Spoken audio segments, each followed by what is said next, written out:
High court Madurai கிளையில் நடந்து வரும் திருப்பரங்குன்றம் மலை தூணில் தீபம் ஏற்றுவது தொடர்பான வழக்கு இன்று விசாரிக்கப்பட்டது.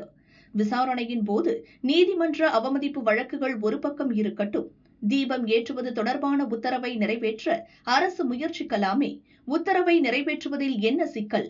ஜனநாயக நாட்டில் மக்களின் உணர்வுகளுக்கு மதிப்பளிக்க வேண்டும் என நீதிபதிகள் தெரிவித்தனர்.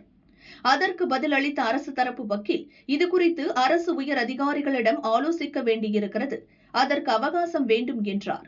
அதை ஏற்றுக்கொண்ட நீதிபதிகள் வரும் ஜூன் 22க்குள் அரசு அதன் நிலையை தெரிவிக்க வேண்டும் என கூறினர்.